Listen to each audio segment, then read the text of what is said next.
बिस्मिल्लाहिर्रहमानिर्रहीम। नाज़रीन, आप देख रहे हैं प्रोग्राम गिलगित बल्तिस्तान अफेयर्स और मैं हूं आपका मेज़बान एहसन रज़ा। नाज़रीन, गिलगित बल्तिस्तान के लिए खुसूसी कोशिश और काविश है सच टीवी की कि गिलगित बल्तिस्तान के लिए एक प्रोग्राम तरतीब दिया गया है जिसमें गिलगित बल्तिस्तान के मसाइल को लेकर हम गुफ्तगू करते हैं और हर मरतबा एक नए मसले के साथ हम हाजिर खिदमत होते हैं ताकि उसकी जो आवाज़ है और उस मसले के हल की तरफ जाने की कोशिश की जाती है ताकि उसकी आवाज़ ऐवानों तक भी पहुँच सके और जो हुकूमत वहाँ पर मौजूद है वो किस तरीके से मामलात को डील कर रही है और किस तरीके से डील करने चाहिए। इसके ऊपर आज हम प्रोग्राम में गुफ्तगू करने जा रहे हैं कि निगर चैम्बर ऑफ कॉमर्स और कॉमर्स के जो मसाइल हैं वो क्या हैं और अभी जो लगाई गई हैं इंपोर्ट के हवाले से पाबंदियाँ, उसकी वजह से गिलगित बल्तिस्तान के अंदर क्या मसाइल पैदा हो सकते हैं। और गिलगित बल्तिस्तान एक बहुत ही खूबसूरत इलाका है और पोटेंशियल वहाँ पर बहुत ज़्यादा है, तो इस पाबंदी के नतीजे में हम उस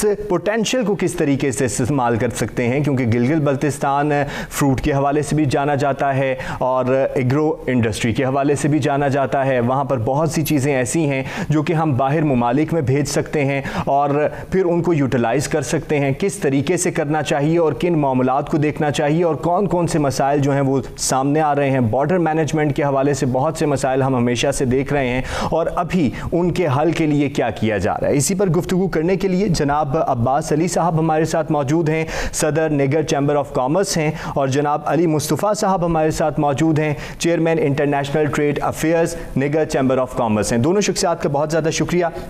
अब्बास अली साहब, आपसे गुफ्तगू का आगाज़ करूँगा कि सर ये फरमाइएगा कि निगर चैम्बर ऑफ कॉमर्स किस तरीके से ट्रेड यूनियंस के लिए काम कर रहा है, ट्रेड यूनियंस के लिए आवाज़ बुलंद कर रहा है। और ख़ास मेरा हमेशा बुनियादी एक सवाल हुआ करता है कि बड़े ताजर तो बड़ी तजारत कर लेते हैं, छोटे ताजरों के लिए क्या कर रहे हैं आप? जी, बिस्मिल्लाहिर्रहमानिर्रहीम। सबसे पहले एहसन रज़ा साहब आपका और सच न्यूज़ चैनल का इंतहाई हम मशकूर है।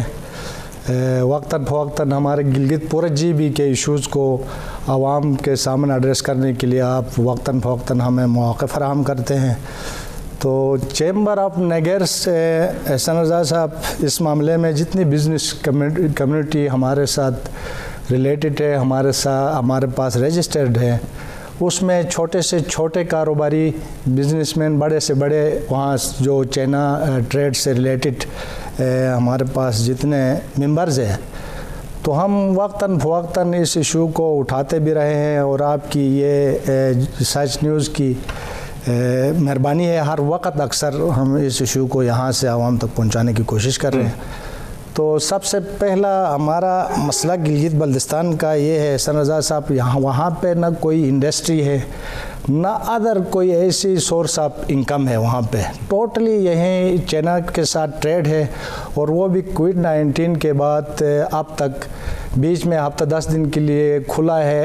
अभी तक वो जो है कोविड के जो SOPs है वो फॉलो हो रहे हैं। वहाँ से प्रॉपर चाइना बॉर्डर जो है प्रॉपर खुला नहीं है, इस वजह से वहाँ पे जो लोकल फ्रेट है, चाइना इंटरनेशनल जो वहाँ से फ्रेट लगता है, वो पहले 7-8 लाख रुपए रेंज में कंटेनर सुस ड्राईपोर्ट पहुँच जाता था। आजकल जो है वो 35 लाख 40 लाख रुपए खाली फ्रेट में लग जाता है, जो कि अफोर्डेबल नहीं है। ये अफोर्डेबल नहीं है। उसके अलावा फिर यहाँ आके टैक्सेस और फिर अभी जो नई गवर्नमेंट आई है इनकी तरफ से जो बहुत सारे आइटम जो छोटे हमारे छोटे बिजनेस कम्युनिटी के छोटे कारोबारी हजरात जो गिलगित से रिलेट करते हैं वो कर रहे थे, वहाँ से ड्राई फ्रूट और ऐसे जो लोकल वहाँ शिनजांग के प्रोडक्ट है जो आम इस्लामाबाद और कराची के मुतबादिल तो नहीं हो सकते, वहाँ लोकल प्रोडक्ट ला के गिलगित बल्तिस्तान में सेल करके अपना रोज़गार चलाते थे। अभी उनके ऊपर भी बहुत सारे ड्राई फ्रूट है, फ्रेश फ्रूट है, उन पे बैंड हो गई, तो हमें कोई रास्ता आगे बचा नहीं है, ना वहाँ पे कोई ना इंडस्ट्री है ना कोई और सोर्स ऑफ इनकम है। तो हम आपकी वसातत से फॉरेन अफेयर और गवर्नमेंट पाकिस्तान वज़ीर-ए-आज़म साहब को खुसूसन इस सिलसिले में हम अपील करेंगे गिलगित बल्तिस्तान की तरफ से कि ये ऑलरेडी इन छोटे थोड़े बहुत एटम पे हम काम कर रहे थे, वो भी बैंड हो गए और ये बैंड होने से भी कोई इतना बड़ा इशू नहीं होता था। अब बैंड होने से गवर्नमेंट के ख़जाने में आने के बजाय वो फर्दर स्मगल होगा। अच्छा, इन मामलात के ऊपर, इन नुकसानात के ऊपर मैं आता हूँ। अली मुस्तफ़ा साहब भी हमारे साथ मौजूद हैं, चेयरमैन इंटरनेशनल ट्रेड अफेयर्स हैं निगर चैम्बर ऑफ कॉमर्स के। अली मुस्तफ़ा साहब, ये बताइएगा कि निगर चैम्बर ऑफ कॉमर्स का इंटरनेशनल ट्रेड अफेयर्स को किस तरीके से चलाया जा रहा है और इंटरनेशनल अफेयर्स को देखते हुए आप किस तरीके से अपनी मंडी को इंटरनेशनल मंडी से मुंसलिक करने का प्रोग्राम रखते हैं? बिस्मिल्लाहिर्रहमानिर्रहीम। बहुत शुक्रिया एहसान रज़ा साहब। बेसिकली ये जो कोविड है इसने हमें बहुत कुछ सिखा दिया, क्योंकि हम बेसिकली सोच रहे थे शायद मुल्क सिर्फ इंपोर्ट पे चलता है। ये हमारी गलतफहमी थी। बेसिकली मुल्क चलता है एक्सपोर्ट पे। अभी हमें समझ में आ रहा है काफ़ी मुश्किलात के बाद, तो इस पे हमने कुछ स्ट्रेटजी बनाया है। रिसेंटली इन मार्च हमने इस सिलसिले में ईरान का भी विज़िट किया था, हमारी डेलीगेशन है निगर चैम्बर ऑफ कॉमर्स। तो इसको एक्सप्लोर करने की कोशिश कर रहे हैं कि हमारी प्रोडक्ट्स दुनिया में कौन सी जगह है जहाँ पे इसको मार्केट को फ्लोरिश किया जा सके, बेचा जा सके।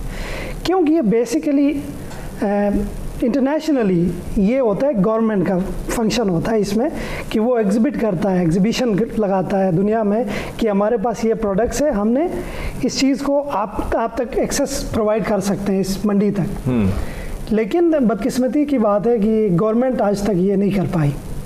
हम तो अपनी ज़िंदगी में तो देख चुके, लेकिन 70 सालों के रिकॉर्ड में भी नहीं देखा कि इंटरनेशनली ऐसा कोई हुआ हो कि गिलगित बल्तिस्तान की कोई ऐसे सिस्टम को, ऐसी चीज़ों को, यहाँ की प्रोडक्ट्स को इंटरनेशनल मार्केट के लिए एक्सेस देने की कोशिश की हो एग्जीबिशन के तहत। हाँ, दूसरी कंट्रीज़ करती हैं, हमारी प्रोडक्ट्स कोई एग्जीबिशन में लगाती है, भले वो अमेरिका हो, यूरोप हो, नेम ब्रांड चेंज करके, नेम ब्रांड चेंज, बेसिक उसका ओरिजिन लिखा होता है कि this is origin from Gilgit Baltistan, लेकिन वो एग्जीबिशन के बेनिफिट सारा अमेरिका को, यूरोपियन कंट्रीज़ को या मिडिल ईस्ट को चला जाता है। क्या वजूहत हैं कि ये लैक्स हैं यहाँ पे? लैक्स इसलिए है कि गवर्नमेंट पॉलिसी नहीं बनाती, और जो हमारी ऑर्गेनाइजेशंस है, चैम्बर ऑफ कॉमर्स है, इसमें भी इतनी पोटेंशियल नहीं है कि वो इन चीज़ों को ऑर्गेनाइज करके, इन चीज़ों को मैनेज करके अपनी प्रोडक्ट्स को पॉलिश करके दुनिया में भेज सके। ये चीज़ें मसलन हम अपने एक्सपीरियंस के लिहाज से चाइना को देखते हैं। चाइना विद इन 30 ईयर्स, उसको ज़्यादा पीछे ना जाएं आप, विद इन 30 ईयर्स बहुत आगे जा चुका। उसकी बेसिक एक पॉइंट थी कि अपनी चीज़ों को एग्जिबिट करना, लोगों को दिखाना कि भाई मेरे पास ये प्रोडक्ट है, इस प्राइस पे आपकी मार्केट तक मैं दे सकता हूँ। ये चीज़ें बड़ी इंपॉर्टेंट चीज़ें होती है कि आप इंटरनेशनली फ्लोरिश कर सकें। तो उस सिलसिले में हमने अभी जो हमने एक रूट बनाया, अपना एक मैप बनाया है, जिसे प्लान कह लें, प्लान कह दें उसको, कि हम ईरान का विज़िट हमारा फर्स्ट स्टेप था, लेकिन हम फर्दर कोशिश कर रहे हैं कि हम दूसरे कंट्रीज़ में भी इसको एक फ्लोरिश करके एक सिस्टम के अंदर डाल दें, ताकि हर आने वाला बिजनेस कम्युनिटी इससे बेनिफिट उठा सके। मसलन हमारे पास एक सबसे इम्पोर्टेंट चीज़ है दुनिया में, एक नायाब चीज़ होता है जिसको स्टोन्स कहते हैं, जेम स्टोन्स के नाम से जाना जाता है। वो कुदरत ने इस गिलगित बल्तिस्तान को मतलब इससे मुस्तफ़ीद किया हुआ है। हर पहाड़ के अंदर ये ज़ख़ीरा मौजूद है, ख़जाना है। ये एक छुपी हुई ख़जाना है जो आपकी कोशिश, आपकी टेक्नोलॉजी के ज़रिए दुनिया तक पहुंचेगा, जो आपके लिए ज़रा मुबादला का ज़रिया बन सकता है। बदकिस्मती की बात है कि इसको डायरेक्ट एक्सेस नहीं दिया गया अभी तक। पाकिस्तान में छोटे मोटे एग्जीबिशन चलते हैं इधर, मसलन आज ही एक प्रोग्राम चल रहा है सरीना में इस जेम्स एंड मिनरल्स के हवाले से, लेकिन बहुत छोटा सा, माइनर सा। इसको देखने के लिए कोई बंदे नहीं आ रहे, मतलब इतने बड़े लेवल के बंदे नहीं पहुंच रहे। लेकिन हमारी यही एक गवर्नमेंट से भी रिक्वेस्ट है, इसी तरह के प्लेटफॉर्म बनाना चाहते हैं कि इस प्रोडक्ट्स को इंटरनेशनली फ्लोरिश करने के लिए एक एग्जीबिशन का मुनक़िद किया जाए सिर्फ गिलगित बल्तिस्तान में। वो हमारे पहला चैम्बर ऑफ कॉमर्स की तरफ से भी और गवर्नमेंट ऑफ पाकिस्तान से भी रिक्वेस्ट है कि उसको ऑर्गेनाइज़ करवाएं गिलगित बल्तिस्तान में।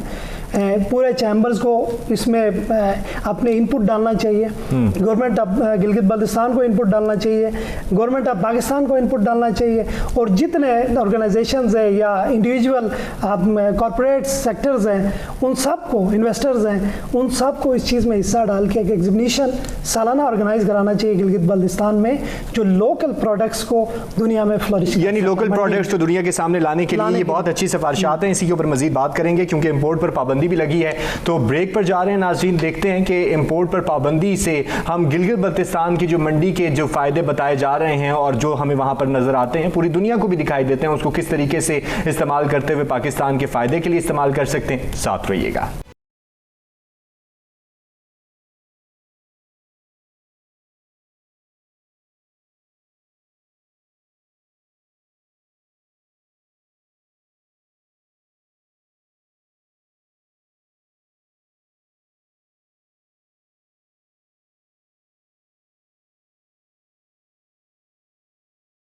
वेलकम बैक जी नाज़रीन, गिलगित बल्तिस्तान के मसाइल के ऊपर गुफ्तगू जारी है और कॉमर्स को लेकर आज हम गुफ्तगू कर रहे हैं। अब्बास साहब, ये फरमाइएगा, जिस तरह आपने इंपोर्ट के हवाले से, बैन होने के हवाले से, नुकसानात के हवाले से बात कर रहे थे, तो मैं थोड़ा सा नुकसानात पे जाऊंगा, लेकिन उससे पहले मैं ये जानना चाहता हूँ कि वहाँ पर ड्राई फ्रूट की मंडी बहुत ज़्यादा है, किस तरीके से हम इस इम्पोर्ट की जो स्ट्रेटजी अभी अपनाई गई है बैन करने की, बाहर से चीज़ें मंगाने की कि अब नहीं मंगाई जाएंगी, तो जो वहाँ पर मौजूद चीज़ें हैं उनको किस तरीके से यूटिलाइज किया जा सकता है?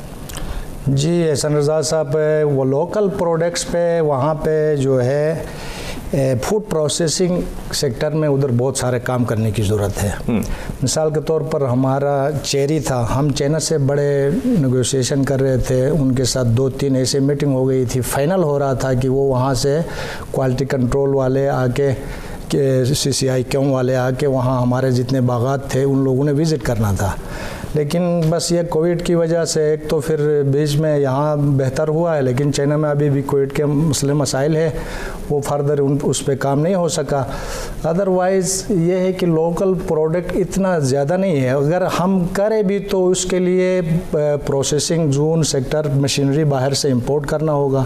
वहाँ पे कोई हाई लेवल पे इस सेक्टर में काम करेंगे तो गिलगित बल्तिस्तान में बहुत सारे ऐसे फ्रेश फ्रूट है, उसको हम प्रोसेसिंग करके उसको फिर फर्दर हम आगे इंटरनेशनल मार्केटों तक इजी और आसानी अच्छा खासा इनकम कमाने की अच्छा सोर्स बन सकता है। अच्छा बात साहब, एग्रो इंडस्ट्री जो है अब दुनिया में बड़ी फैल चुकी है, तो क्या गिलगित बल्तिस्तान में इस तरह का कोई मंसूबा देखते हैं आप कि उसको उस तरीके से फ्लोरिश किया जाए, क्योंकि वहाँ पर एग्रो इंडस्ट्री के हवाले से कोई काम नहीं हुआ खातिर ख्वाह। अगर गिलगित बल्तिस्तान के फल को देखा जाए तो गिलगित बल्तिस्तान में जो सेब है वो दुनिया में बिल्कुल नायाब है।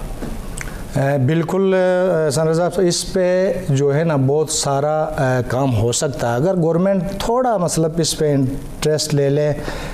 एक ही मैं इसका वो बता दूँ, अगर ये वालनट ही नए अभी एग्रीकल्चर पे यहाँ पे हमारा इस मुल्क में पता नहीं क्या हमारे साथ मसला है या हमारी किस्मत इतनी ख़राब है, कोई रिसर्च नहीं होता है। अगर उस पर प्रॉपर कोई रिसर्च हो, हमने चाइना में मैं रहा हूँ तकरीबन 25-30 साल से, हम वहाँ से काम कर रहे हैं। मैं यूनिवर्सिटीज़ को प्रोजेक्ट्स दिए जाएं, यूनिवर्सिटीज़ को प्रोजेक्ट दिए जाए, प्रॉपर चैनल पे जो है इनको लॉन्च किया जाए, तो अगर इस वालनट को ही हम जो चाइना में नया इन लोगों ने रिसर्च करके नए पौधे लगाए हैं, वो साल के अंदर अंदर विद इन 1 ईयर जो है वो अपना प्रोडक्ट देना शुरू करती है।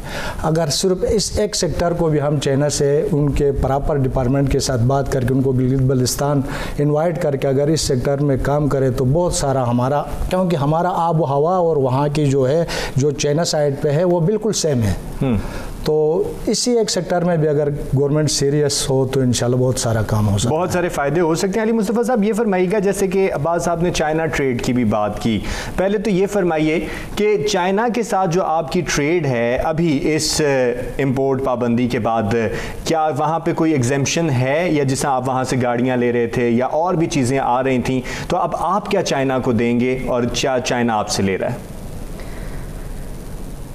चाइना से तो बहुत कुछ आ रहा था, इवन कि आप हेड टू टॉ वाली बात है कि आप सर से लेकर पैर तक सब कुछ चाइना का आ रहा था। लेकिन अभी कुछ वहाँ एग्जेम्पशन है या लेकिन ये पाबंदी बहुत असरात कोई भी नहीं है। अच्छा, सेम टैक्सेशन निज़ाम है, ड्यूटीज़ टैक्सेशन सारा सेम लगता है, कोई फ़र्क नहीं है। जैसे कराची में लगता है, इस्लामाबाद मार्गला पे लगेगा, जो पेशावर में लगेगा वही कुंजरा पास या सोस्त बॉर्डर पे भी लगेगा। नहीं, मैं ये पॉइंट जानना चाह रहा हूँ कि अभी जो पॉलिसी बनाई गई है उसको चाइना को कोई एग्जेम्पशन है कि आप वहाँ से चीज़ें वहाँ पे भी मुकम्मल पाबंदी लग चुकी है? जो SRO आया है अभी रिसेंटली आज, इसमें कोई ऐसी चीज़ मेंशन नहीं है कि चाइना से आए या अमेरिका से आए, उसको डिफाइन नहीं किया। उसमें यह है कि जो बाहर से आए, ऑल ओवर जितने आइटम्स है, लग्जरी आइटम्स है, उसको बैंड कर दिया।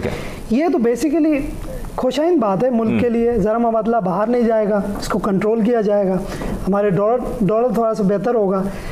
लेकिन क्या उससे फ़ायदा है हमें? नहीं है। बेसिकली यहाँ पे प्रोडक्शन होना लाजमी है मुल्क में।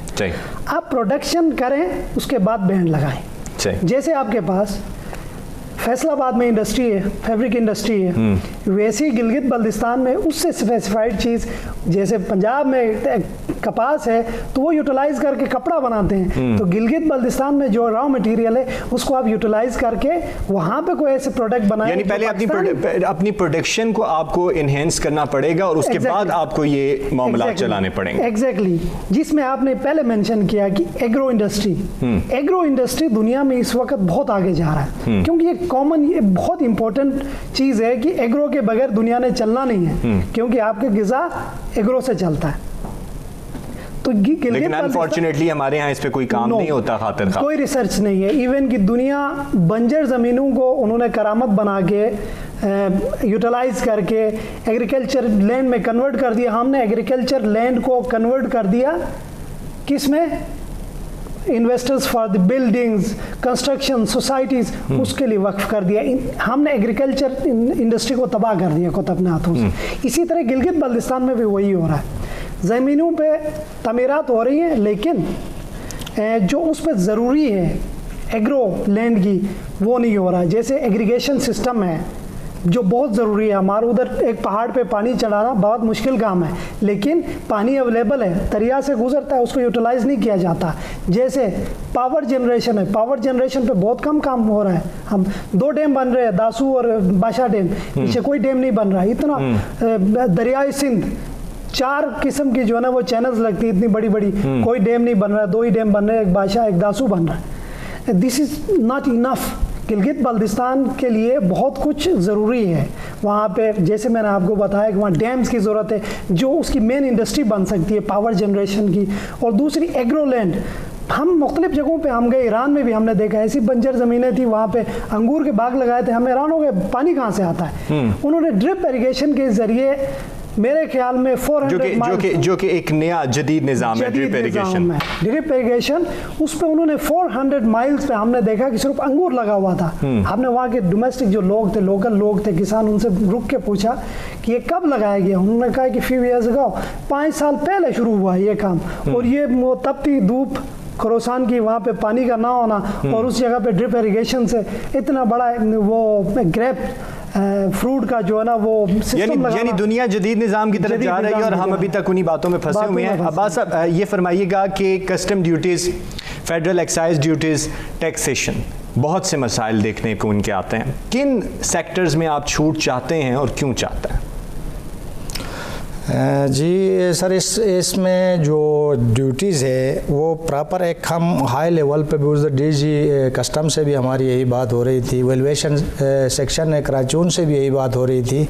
एक मसला है वहाँ जो गिलगित बल्तिस्तान जो बॉर्डर के थ्रू जो माल वहाँ से इंपोर्ट होके आता है, वो उस साइड पे चाइना साइड पे लोकल वहाँ की जो शिंजांग प्रोविंस में वहाँ की लोकल प्रोडक्शन होती है, वो हम गिलगित बल्तिस्तान और आज भी अगर कोई विज़िट करे कस्टम वाले, जहाँ पे कोई ऐसा टीम बना दे जाके गिलगित बल्तिस्तान की जो मर्जी जिस मार्केट में विज़िट करे, वहाँ अच्छा खासा जोगर आपको जो है ना 2000, 1500, 2500 रेंज में आपको मिल जाएगा। उस पर भी अफसोस की बात यह है वही ड्यूटी है जो इधर हम लेते हैं इस्लामाबाद, कराची में 15,000, 20,000, 25,000 30,000 रुपये के जुगाड़, उस पर भी वही ड्यूटी है। तो इस लिहाज से हमें बहुत सारे फोरम पे ये हमने आवाज़ उठाई है, प्रॉपर इस चैनल पे काम भी हो रहा है। आपकी वसातत से इंशाल्लाह ये भी देखेंगे, जिम्मेदारान तक ये बात पहुंच जाएगी। तो ये हमारा बेसिक इशू है, इस पे इंशाल्लाह वर्क करते रहेंगे आगे फर्दर। और वहाँ पे लोकल जो छोटे कारोबारी हजरात है जो बैंकों से लोन लेके चाइना से रिलेटेड थे, वो पता नहीं अभी लोन लेके फिर डिफ़ॉल्ट हो गए होंगे। 2-3 साल से बॉर्डर बंद है, अभी खुल रहा था, फिर ये लोकल डोमेस्टिक और इंटरनेशनल फ्रेट की वजह से वो लोग तबाह हो गए। और प्रॉपर खुले बॉर्डर के खुलने से वहाँ हमारा एक ये होता है गिलगित बल्तिस्तान और शिनजांग प्रोविंस के दरमियान बॉर्डर पास का इशू होता है दोनों तरफ से।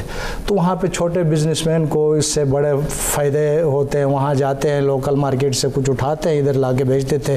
तो उनका जो छोटे हमारे बिजनेसमैन है उनका बहुत बड़ा नुकसान है। अच्छा, छोटे ताजरों की आपने बात की है, ये फरमाइएगा कि माशी इस्तेहकाम के लिए सियासी इस्तेहकाम होना बहुत ज़्यादा ज़रूरी है। अभी जैसा यहाँ पे हुकूमतों का आना और फिर हुकूमतों का जाना, और फिर वहाँ पर मौजूदा हुकूमत जो है उसका ताल्लुक पिछली गवर्नमेंट से है और बहुत से इसके पीछे बहुत सी बातें हैं। तो ये फरमाइए कि उसके असरात आपके कारोबारी सरगर्मियों पे कितने पड़ रहे हैं?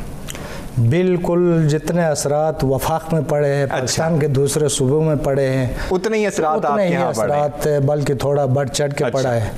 तो क्योंकि आप मुकम्मल तौर पे यहाँ पे डिपेंड कर रहे हो। बिल्कुल बिजनेस से रिलेटेड जो भी मसला मसाइल थे, अभी हसन रज़ा साहब ये देखें वहाँ से अगर ये इंपोर्ट पे जितने आइटम थे जो लोकल वहाँ पे आके पाकिस्तान के मुख्तलिफ जो गरीब लोग खरीदते, वालनट की आपको मिसाल दे दूँगा, 300-400 रुपये में लोगों तक पहुँच जाता था किलो केजी। तो अभी इस पर बैन कर रहे हैं, तो वो तो आएगा कैसे? वो हम टैक्स भी दे रहे थे, वहाँ पर जो है गवर्नमेंट के ख़जाने में कुछ ना कुछ जमा होता था। जो भी आइटम इन लोगों ने बैन किया है वो नुकसान टोटली गिलगित बल्तिस्तान के जितने बिजनेस पर्सन है उनका नुकसान है। बाकी वो माल ने तो आना है उधर से जो है प्रॉपर बंदर अब्बास, वहाँ बाइसे आ जाएगा, वहाँ से ट्रांजिट अफगानिस्तान जाएगा और वहाँ से इस तरह के मामलात बहुत से देखने पड़ेंगे। इसके ऊपर बात करते हैं मजीद, थोड़ी सी ब्रेक पर जा रहे हैं नाज़रीन, वापस आते हैं। तो ज़रा पाबंदी तो लग चुकी है, इसके नुकसानात हमें क्या उठाना पड़ेंगे उस पर बात करेंगे, साथ रहिएगा।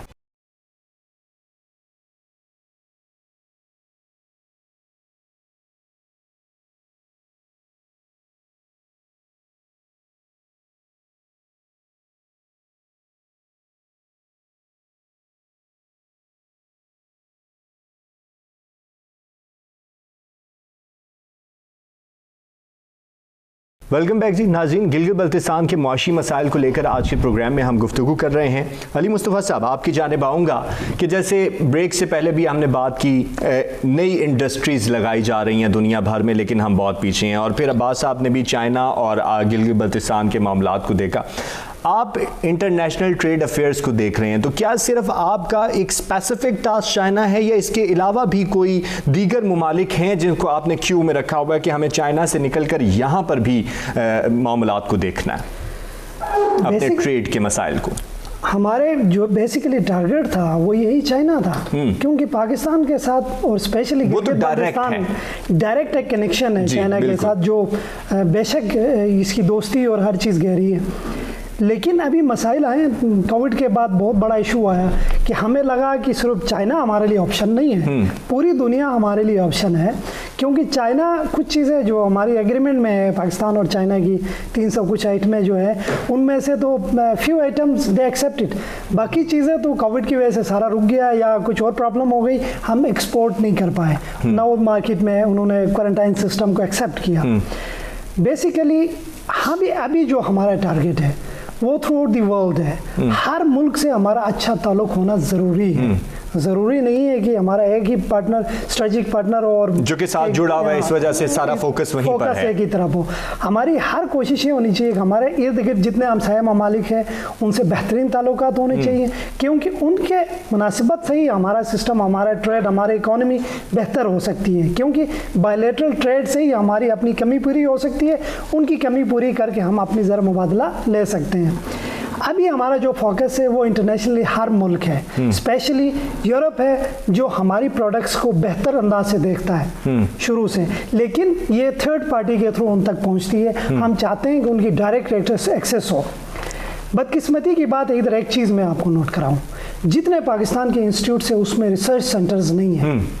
ये बहुत बड़ी कमी है। आपको मैंने एक बात नोट कराई कि रिसर्च नहीं है, मॉडर्न चीज़ें इसमें ऐड नहीं किया जैसे ड्रिप इरिगेशन की एक बहुत बड़ी वाज़ेह मिसाल है। जिस इंस्टीट्यूट में जो हमारे आबा अजदाद ने पढ़ा था, उसी इंस्टीट्यूट में वही सब्जेक्ट्स आज मैं भी पढ़ता हूँ और मेरी बच्ची भी पढ़ती है। तो ये अफसोस का मकाम है। यहाँ हमें ज़रूरत है रिसर्च सेंटर्स की। हर इंस्टीट्यूट के साथ एफिलिएटेड एक रिसर्च सेंटर होना चाहिए जिसमें बच्चे रिसर्च करें कि हमारी प्रोडक्ट को किस तरह से बनाया जाए कि दुनिया उसकी मांग हो, उसका कोई अल्टरनेट ना हो और उसकी डिमांड हमेशा के लिए रहे। ये चीज़ें बहुत ज़रूरी होती है इकोनॉमी को बेहतर करने के लिए। अपने हमारे उस छोटे से इलाके में सिर्फ ये टूरिज़्म और बॉर्डर पे दो चीज़ें मुंसलिक थी। ये टूरिज़्म भी चंद साल पहले से शुरू हुआ, उससे पहले आपको पता है ये 2001 के बाद ये सारा ब्लॉक था, इंटरनेशनली तो बिल्कुल ही क्रैश हो गया था। अभी टूरिज़्म का रुझान बढ़ लेकिन अब वहाँ जहाज़ उतरते हैं, जहाज़ इंटरनेशनली जहाज़ उतरना इंशाल्लाह शुरू हो जाएगा। तो लेकिन हम एक और चीज़ से पर उम्मीद है, लोग जो आ रहे हैं वो वापस कुछ ख्यालात के साथ कुछ लेके जा रहे हैं, जो स्पेशली जो बिज़नेस कम्युनिटी है दुनिया की, जो विज़िट करती है तो वो बहुत कुछ देखती है उन पहाड़ों में, उन ज़मीनों में जो आम आदमी नहीं देख सकता, आम डोमेस्टिक टूरिस्ट नहीं देख सकता। उस जो चीज़ वो बिजनेस पॉइंट ऑफ व्यू की माइंडसेट को लेकर उस माइंड को हमने, हमारा जो मेन मकसद है उस माइंड को टारगेट करना और उसको पेपर के ऊपर उतारना, फिर उसको प्रैक्टिकली इम्प्लीमेंट करवाना और उस प्रोडक्ट को, उस बंदे की जो माइंड है उसको पेपर के ऊपर सिर्फ नहीं, हर चीज़ को प्रैक्टिकल जो उसकी इम्प्लीमेंटेशन है हर चीज़ पे उतारने की ज़रूरत है।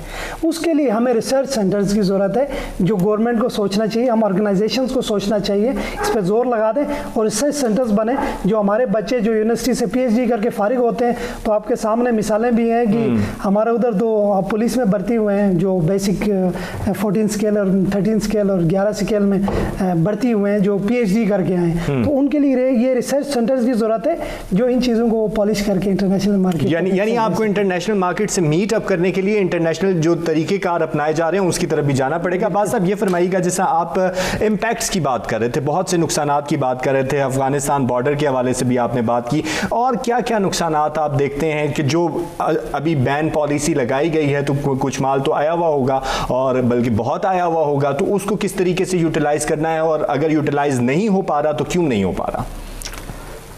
इस पे तो अभी कल का इनका गवर्नमेंट का डिसीजन कल आया है, इस पे फर्दर आगे फोरम्स पे हम इंशाल्लाह तो लेके जाएंगे। जाहिर बात है अभी लोगों का बहुत सारा कंटेनर्स वहाँ पहुँचे हुए थे, उसमें ड्राई फ्रूट भी है बहुत सारे, तो लोगों का बहुत बड़ा नुकसान होगा।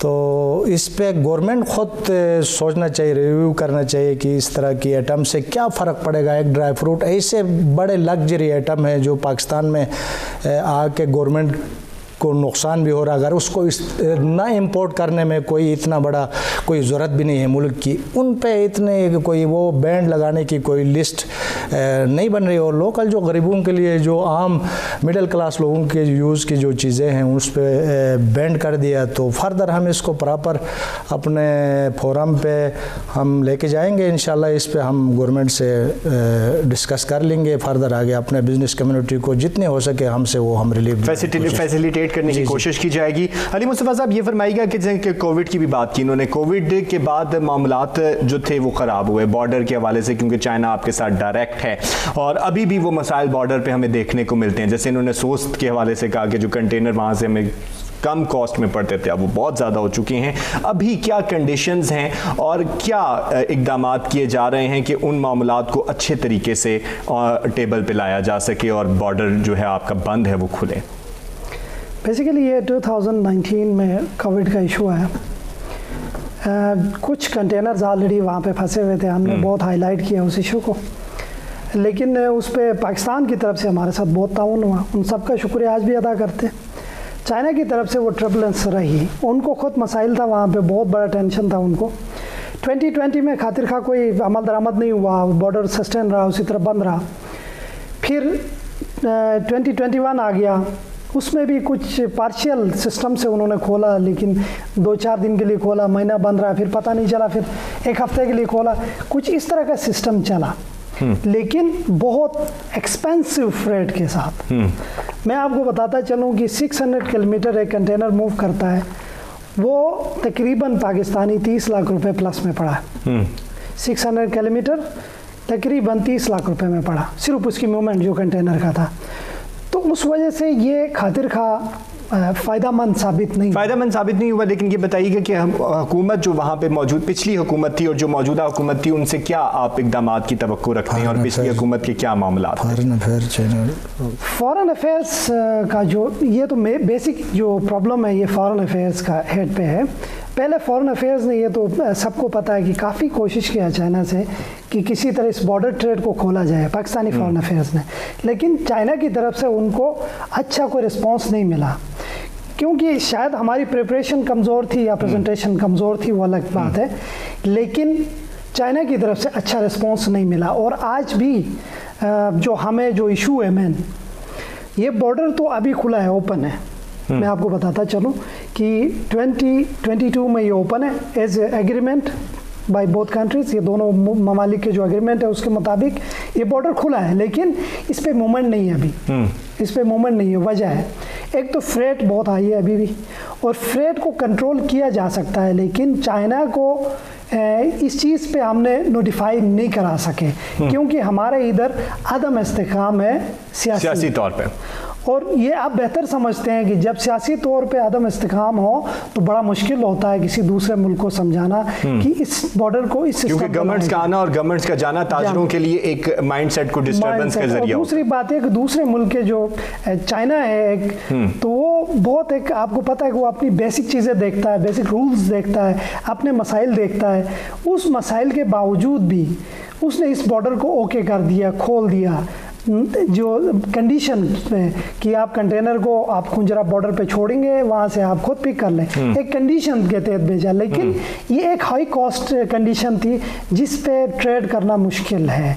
लेकिन हम गवर्नमेंट ऑफ पाकिस्तान जो मौजूदा फॉरेन अफेयर्स है, जो फॉरेन मिनिस्टर है, उनसे यही रिक्वेस्ट है कि वो फर्दर इस पे डिस्कशन करें, चाइना एम्बेसडर से बात करें, चाइना गवर्नमेंट से बात कर लें, उनके फॉरेन मिनिस्ट्री से बात कर लें कि इसको नॉर्मलाइज करने के लिए कौन सी फंक्शन की ज़रूरत है वो कर लें। हमारी तरफ से जो कमी पेशियाँ हैं पाकिस्तान की तरफ से वो पूरी कर लें, और उनकी तरफ से जो कमी पेशियाँ हैं वो बेहतर करके हमारे लिए इसको नॉर्मलाइज कर दें। यानी जल्द से जल्द इक़दाम उठाने की बहुत ज़रूरत है। बहुत शुक्रिया अब्बास अली साहब हमारे साथ रहे, सदर निगर chamber of commerce Ali Mustafa sahab हमारे साथ रहे, चेयरमैन इंटरनेशनल ट्रेड अफेयर्स। और दुनिया के साथ मामलात को किस तरीके से लेकर चलना है, इसके ऊपर आज प्रोग्राम में गुफ्तगू रही, कॉमर्स के मसाइल को लेकर गुफ्तगू रही। नाज़रीन, अगले फिर प्रोग्राम में आपके सामने हाजिर होंगे किसी नए मसले के साथ। अपना बहुत सारा ख्याल रखिएगा। पाकिस्तान जिंदाबाद, गिलगित बल्तिस्तान पाइंदाबाद। अल्लाह हाफ़िज़।